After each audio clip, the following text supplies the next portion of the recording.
If you go and brave the weird and haunted shores at world's end, then you will need a captain who knows those waters. What's up, guys? This is Ironhide X coming to you with another guide. This time it's on carriers. Definitely, and if you've watched any of my previous videos, it's definitely not one of my favorite classes, especially when I'm driving battleships. This is going to be one of a 3 or 4 part series of videos on carriers. In this example, I'm going to be using the Tier 4 Hosho and the Tier 4 Langley. I've gotten up to Tier 6 on the Japanese side. As of yet, I only have Tier 4 on the American side of carriers. This particular match we're watching right now was my first game played in this carrier, and it was probably my 3rd game in carriers total that I'd ever played. I understood the mechanics of how carriers worked, however, and so I was able to do fairly well. Since then I've played many more games in carriers. Like I said, I got to Tier 6 since I recorded this video, and I've become much more adept at manual dropping and whatnot. But even as this, which is pretty much my first game, it is my first game on the live server since closed beta test, and I was able to do really well. It was a breeze.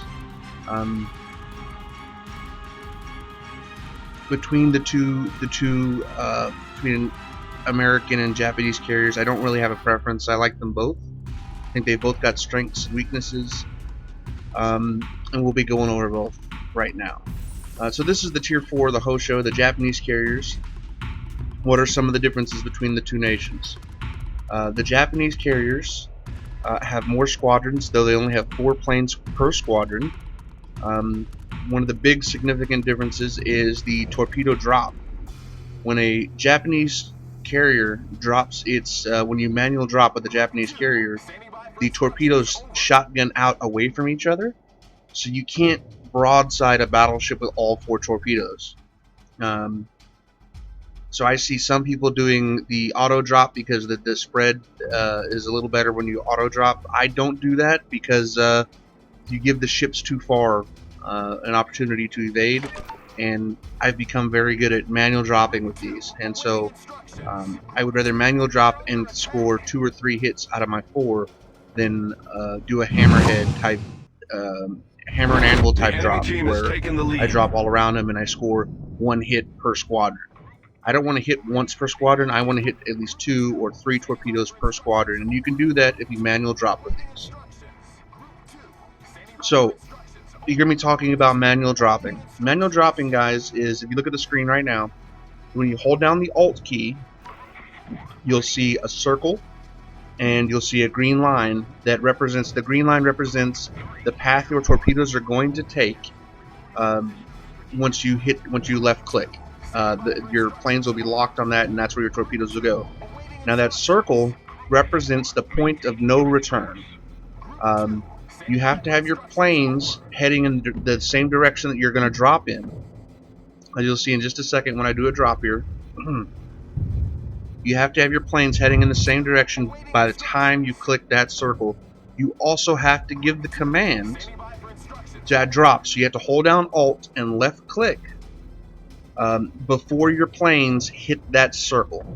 Now with Japanese carriers, the circle, I don't know, it seems to be a little smaller. And I've also noticed the Japanese torpedoes, you seem to be able to manually drop them closer to enemy ships, and they don't seem to take as long to arm.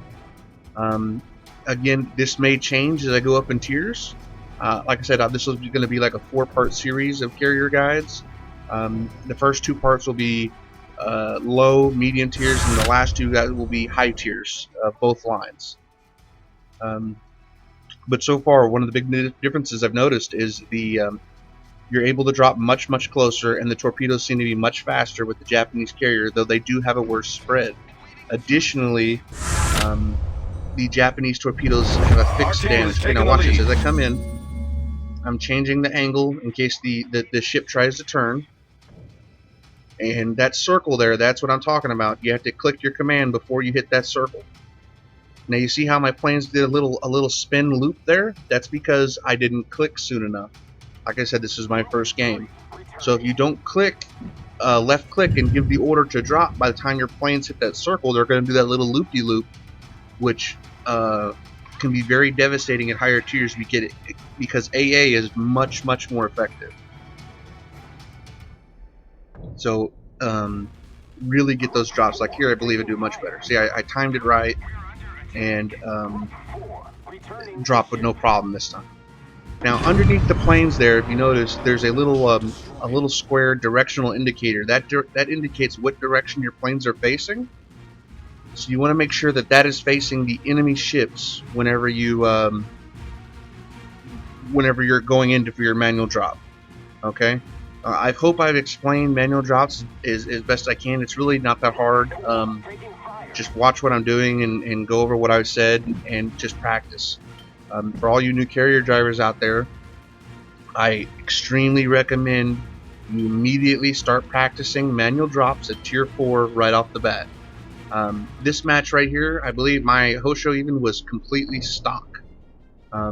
This was 100%. This I think is my first match, and it's completely stock. So even completely stock, you could do rather well, at least in the tier 4s.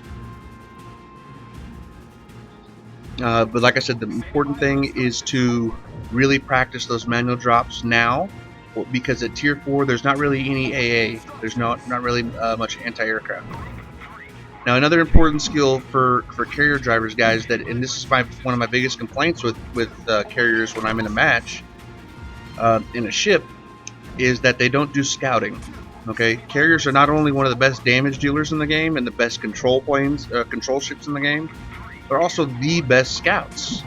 So if you notice there, I'm keeping that destroyer lit with my fighter plane. Guys, if you're in a match and there's a carrier with nothing going on and he's got fighters just sitting there circling, yell at him. Tell him to start scouting. It's very important.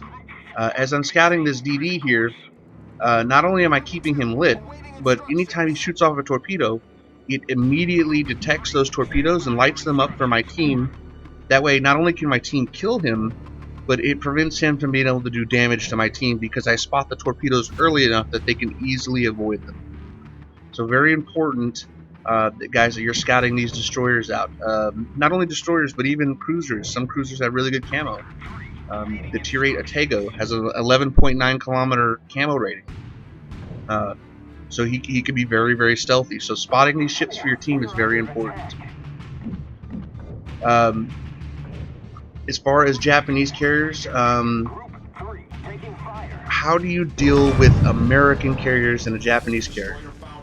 Well, my #1 tactic, guys, what I do that seems to be the most successful for me is if it's a 1 versus 1 situation, I immediately attempt to sink the enemy carrier. At tier 4, it's very easy to do. At tier 5 and 6, it can be more difficult depending on what you're going up against. But if you can manage to knock out that enemy carrier right at the start, and that gives you control of the sky, you can really dominate in the match. When you're in a Japanese carrier and you're having to face an American carrier who's keeping his fighter planes and he's paying attention and situationally aware, it makes the match much more difficult. So downing him is what I like to do right off the start. Now, how do I do that? A lot of that depends on what I'm facing.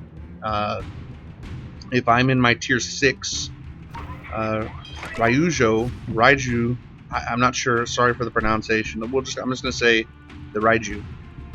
If I'm in that and I'm facing a Bogue, I'm not going to bother with stealth attacking him. What I mean by stealth attacking him is I will skirt the outside edges of the match to get my planes down and to sneak attack him before he can spot me with his fighters and down my fighter planes, or down my bomber, with his fighters. So if I'm facing a lower tier one, I'm not going to do that. I'm just going to blitz him. I have enough squads that I can get through his fighters, and I'll still hit him. He won't be able to stop you all. This becomes more prevalent at 5 and 6 when you can have 5 squadrons in the air at any one time, especially if he's not fighter spec. So if I do have to stealth attack, let's say he is fighter spec or he's higher tier, then I will try to skirt the outside edge of the map and get in behind him in before he knows I'm there. I will also split up my planes. Let's say on my Raiju I've got 5 squadrons. I might send 2 torpedo squadrons down the west border, and I might send 1 torpedo squadron and 2 dive bombers down the eastern side of the map. That way, when he moves his fighters, some of my squads are going to get through no matter what. You simply can't cover the whole map. As far as anti-aircraft fire, at Tier 4 it's not an issue. At Tier 5 it's not really an issue. At Tier 6, AA becomes a really big deal. You really need to be aware of what ships can hurt you and what ships cannot hurt you. Pretty much any kind of American cruiser past Tier 6 and up is a very dangerous opponent. Now, what I like to do when I'm facing Cleveland, let's say for instance, what I like to do is I will send 1 squadron of torpedo bombers at the Cleveland, and I'll wait for him to pop his AA ability and get that little the fighter he has up. And then as soon as I notice he's got it up, I'll immediately pull that squad away, and I'll wait for it to run out. Now this is assuming I've already killed the other enemy carrier, or that I have time. Maybe he's reloading fighters, or maybe he's a Japanese carrier. This is assuming you have time to do this. If I don't have time, I will go after the enemy carrier, or I will go after a battleship. I will go after an easier target. Though I do like killing Clevelands, Pensacola's, Aobas. I like killing them because it just makes the rest of the match easier, not having to worry about AA. So I try to sucker them into popping that AA ability when I only got 1 squadron there, and then as soon as it runs out, I full-on alpha strike it. Now there's different ways to drop the torpedoes, guys. Many different tactics are used. There's the old hammer and anvil tactic. Now what that means is you'd have 2 torpedo squadrons, for instance. You bring one of them in, let's say from the west, and one of them from the north, and you drop one of them from the north and one from the west, and that way no matter which way he turns, he's going to take torpedo hits. A lot of people like that. Me myself, I don't prefer to strike that way. I like to strike at what I like to call an alpha strike, and what that is I like to just slam all my torpedoes at once from one side. I've now become good enough with manual drops that I'm going to hit what I'm shooting at with these torpedoes. I don't have to worry about missing, and I don't have to worry about him evading because excuse me, I've become good enough where I'm just going to hit. Now, why do I prefer to manual alpha strike? The reason why I like to do that is because it allows me to get very close. You see how close I'm dropping here? It's impossible to avoid the torpedoes. Not even destroyers can avoid my torpedo drops now. Nothing in the game really has any success, at least versus me. And I think I'm a good carrier player, but there's great carrier players that are even better than me. So the reason why I prefer to alpha strike, the number one reason, and why I prefer that Our victory is because let's say in tier 3, and I've got 3 torpedo bombers and 2 dive bombers. If I mass them all together, no matter what I'm shooting at, even if I'm dropping on a Cleveland, my torpedo bomber, he just doesn't have enough AA to stop all me at once, and I can quickly drop my whole squad right there on his side and not have to worry about his AA. He might be able to down a few planes, he might be able to drop one of my squads, but 2 are still going to get through along with my dive bombers. It's also faster. I much prefer the speed. The hammer and anvil tactic takes longer to do, and I like to quickly drop, slam them with the broadside, and get my ships, my planes back and reload. But the number one reason is because of the AA. Often it's not a friendly sky out there. There's lots of enemy fighters. There's lots of AA going out, and It's just better to overwhelm a ship's AA defense, um, in my opinion, and that's why I prefer to alpha strike all at once on the side of a ship instead of hammer and anvil tactics and spreading around your torch. I just don't like to do that.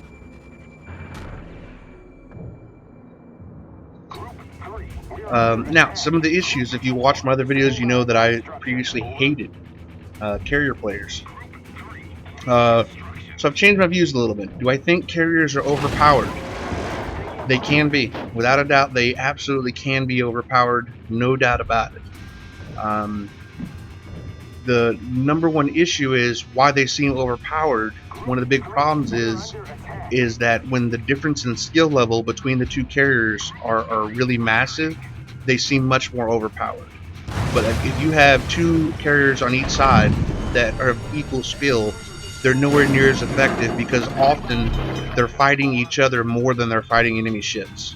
Because a skilled CV player is the biggest threat to another CV, and so that's why they seem so overpowered. So this was my end of my Hosho replay, and I'm going to load up my next one, which is going to be a Langley. And we'll keep discussing CVs, and we'll talk about some of the strengths of the Americans.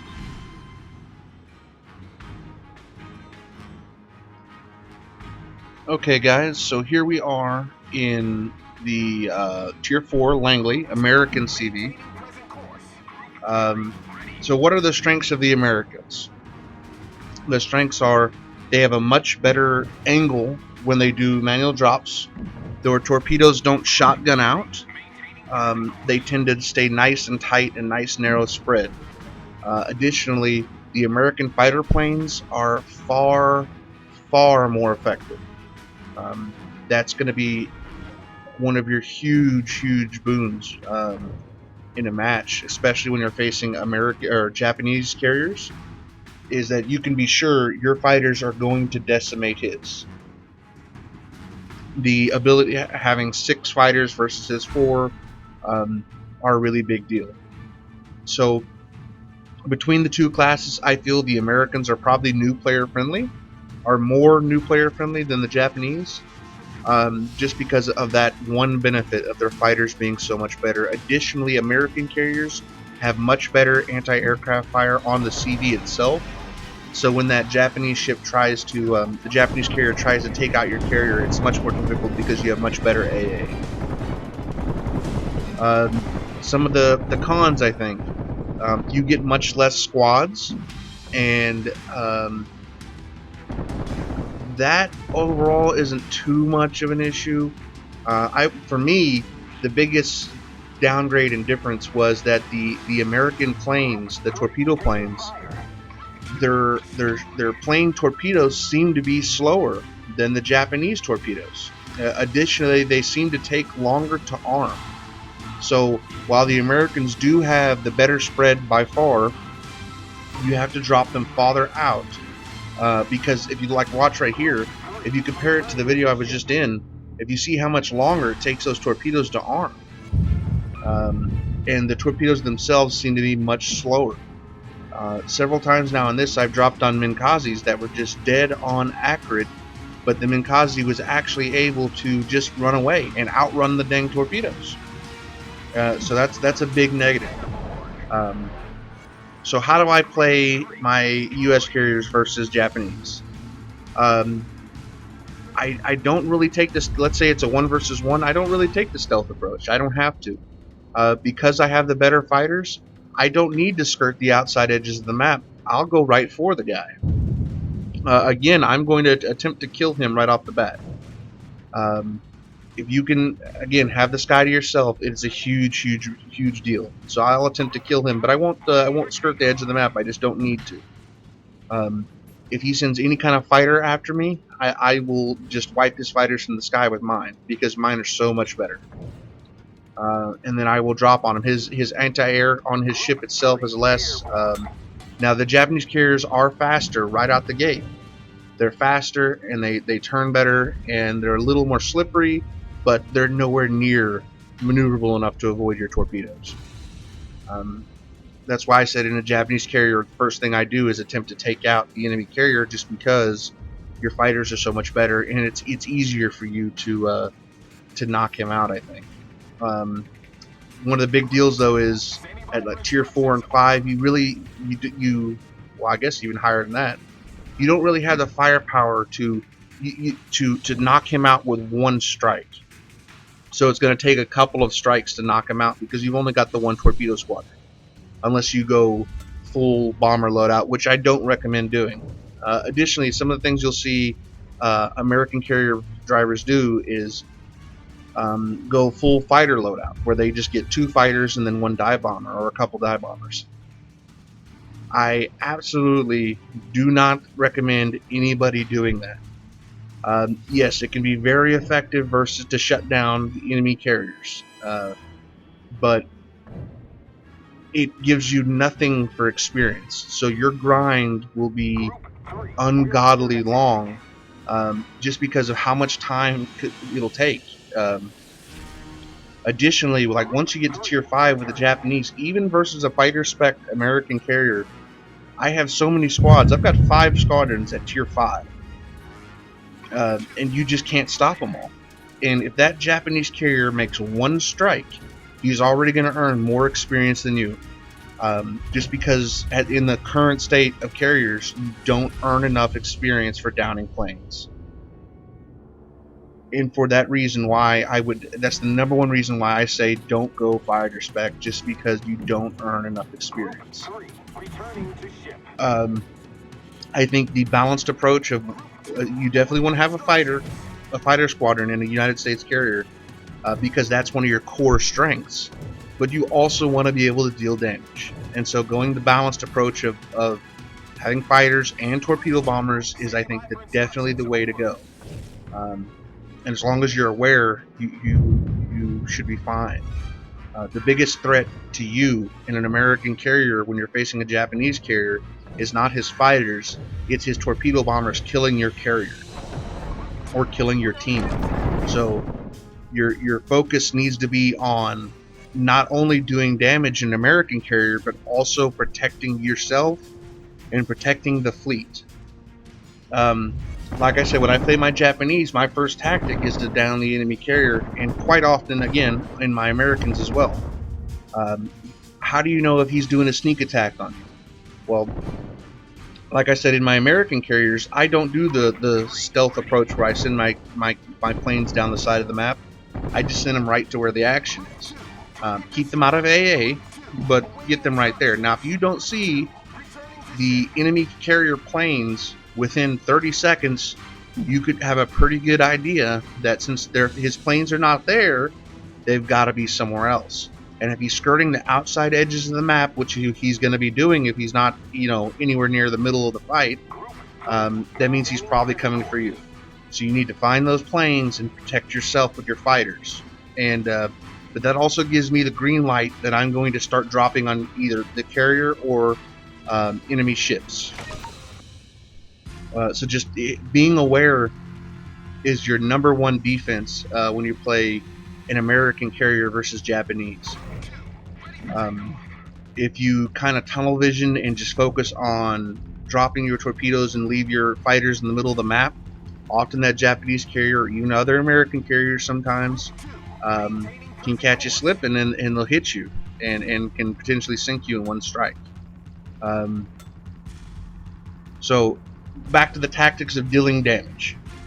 One thing I like to do, guys, a huge portion of your damage is not just from the direct impacts of torpedoes and dive bombers.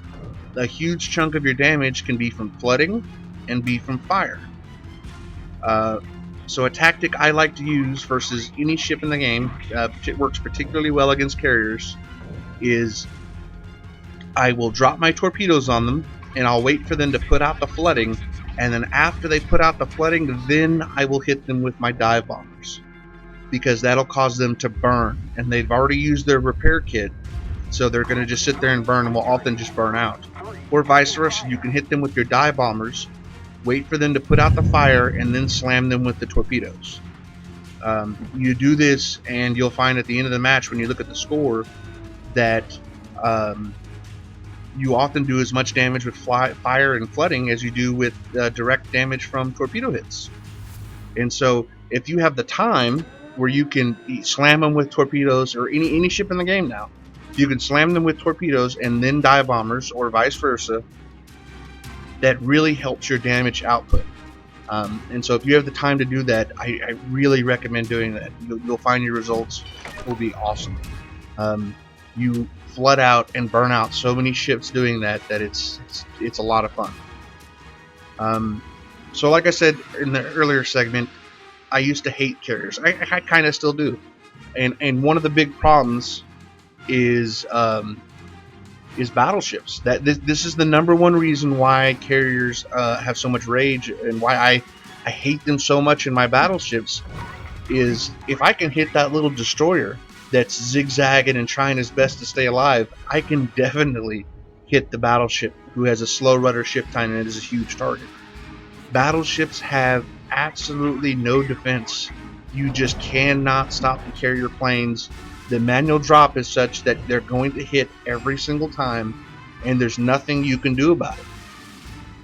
And so one of the things I think they can do to fix that is give the battleships better, bulge armor, or just flat out decrease the amount of damage torpedoes do to battleships. Cruisers have defense, destroyers have defense, they can defend themselves against planes. Battleships have none. And so I think they should take less damage from torpedoes, and I think if they implemented that, that would quash down the amount of rage in game over carriers. Is because, if a little tier 4 carrier can, torpedo this tier 6 battleship and lose nothing and take away all its hit points, that's extremely frustrating for that battleship player. Look at this guy. What could he have done there? And so that's one of the things I think needs to be fixed. Now, if you watch from that drop there, if you see, I apologize to the guy in game. Just like destroyers, guys, be aware of where your torpedoes are going. This battleship here, I killed him, but I almost sank a friendly battleship. Whenever you drop your planes, remember, your torpedoes keep going, so be aware. I should have dropped on that enemy battleship there. I should have dropped on the other side. That way my torpedoes would not endanger my friendly battleship. And that was a mistake on my part, and hopefully y'all won't do the same. So which ones do I like better, the US or the Japanese? I like them both. They're a lot funner to play than I thought they would be. And it's just because it's just alpha striking down a battleship down to nothing in one hit while losing nothing and taking zero risk is a lot of fun. Now, I'm normally a hardcore battleship player and cruiser player, and so I completely understand the hate towards CVs, because in some instances they definitely are overpowered. And like I said, the number one reason why is that when there's a difference in skill level between the CVs, that it's magnified many times compared to, let's say, if there's two battleships and one is crap and one is great. The great battleship's definitely going to kill the other one, but if you have a difference like that with a carrier, the good carrier is going to kill the battleship, and then a cruiser, and then a destroyer, and then the carrier, and then another battleship, and on and on and on. And not just the amount of ships sunk, but the amount of ships damaged, the amount of ships that you hit with torpedoes, make them use the repair kit, and then they get HE spammed to death by other ships. The difference in skill between a good carrier and a bad carrier is so huge, and makes such a huge impact in a match. That's, I think, one of the big problems with carriers, is that the good players can really wreck. Like, I'm a very, very good battleship player. I really am really good at that. I cannot affect the outcome of a match as easily as I can with a carrier, though. And I'm a better battleship and a better cruiser player than I am a carrier player. But even that, I cannot affect the outcome of the match as well as I can in a carrier. You can really wreck. Several times as they're grinding through the Japanese line, at the end of the match, there's been 2 or 3 battleships versus just me. and oftentimes they're very close, but I have great camo. And the turnaround time for Japanese planes especially is very, very quick. So I was able to sink multiple battleships at the end and not lose a single plane. And that's one of the big problems with carriers. Now, with my Raiju, my Tier 6 Raiju, I've been having really bad luck, and I've been running into a lot of higher tier American carriers, and specifically fighter spec. Which again, I explained why you shouldn't. I don't think you should go fighter spec. You just don't earn enough experience. There's several times now I've went up against Rangers that were fighter spec in my Raiju, and yes, they did decimate my planes, but enough of my planes still got through, and I still did a lot of damage. So they're very effective at shutting down planes, but you can't cover the whole sky. And that guy, even though you decimated his planes, he's going to get more experience than you just because he did damage and you just shot down planes. So that's why I don't recommend doing it. So I went over the torpedoes with the American carriers. I think if the Japanese had a spread like the American carriers, they would be just absolutely retardedly OP. As they are now, the torpedo manual drops are kind of a little overpowered. The fact that I can drop on a destroyer and hit him, if I use a single squadron with my Japanese, since they are able to drop closer, my hit rate with destroyers is probably 75%. If I have the time to alpha strike, where I can load up all of my squadrons and hit them with all, my hit rate on destroyers is probably 95%. He's going to die 95% of the time. That's a little ridiculous. One of the things about Japanese carriers also, guys, is that at Tier 4 your torpedo damage is 8,500. Well, at Tier 10 it's also 8,500. They do not go up. You're going to do the same damage with your torpedoes from Tier 4 to Tier 10. Now, I believe the Americans, the damage actually does go up, but not with the Japanese. So versus, let's say, a Yamato or a Montana, and they've got almost 100,000 hit points and the ability to heal, the amount of torpedoes you got to slam into them is pretty significant. But that's where flooding and fire damage really come into play. So even though they only do 8,500 of damage, the Japanese can just put out so many torpedoes that they do a lot of flooding damage and a lot of fire damage. And the same with the Americans.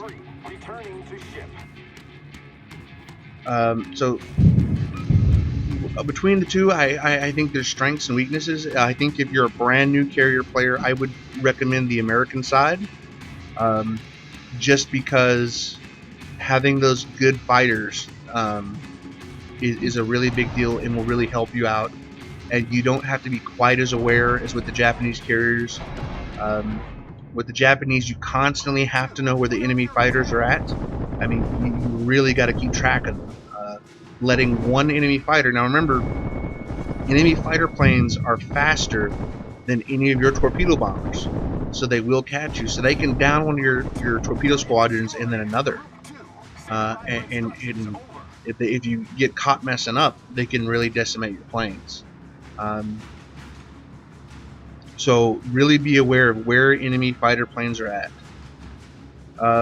When you're facing a higher tier carrier in your Japanese or American, again, my number one tactic is to, if my biggest problem in the match is going to be the enemy carrier, it makes sense that I'm going to attempt to kill the enemy carrier.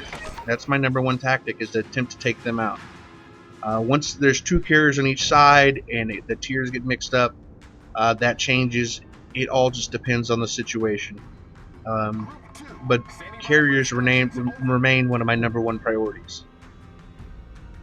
So in this match, this is one of the most interesting endings I think I've ever seen. And it's definitely the most interesting ending that I've ever had. I've never seen this before. So what else about carriers can I go over? Like I said, I'm going to be making more videos between as I go up in the tiers. When I make, I'm going to make another series of videos for mid tier and another one for high tier. I earned quite a lot of experience. I'm doing really well with the Japanese carriers, and so I'll probably be high tiers very, very quickly. Just remember, guys, when you're in a ship and there's carrier planes around you, you're not safe. Keeping aware of how those torpedo planes are moving is very important. When you see a enemy torpedo squadron and you're in a ship and they're flying kind of parallel to you, you think they're heading to somewhere else. They're not. They're just lining up so they can hit your broadside. One of the good tactics you can use, though, in battleships and destroyers and cruisers is that whenever you turn to avoid the torpedoes, um, go to like half rudder and then go to full rudder once it gets within like 3 kilometers, and that can kind of throw off his aim. Anyway, this is Ironhead Hex. I hope you enjoyed the video. Check out this ending here, the most clutch winning shot I've ever done. Look at the time. Please subscribe to my channel. Send me any requests, anything you want to see. Hit me up, and I'll see you next time. Check this out. Torpedoes drop. 0 seconds left on the clock. 0 seconds left. Is that not the most clutch victory right there you've ever seen? I know that enemy team was hoping for a draw, and there was 0 time left on the clock when I killed that guy. I thought that was pretty awesome. Anyways, this is Ironhide X, and again, I hope to see you next time. Please comment on the forums where I post this. Please comment on my YouTube channel. Please subscribe. Share the links with your friends.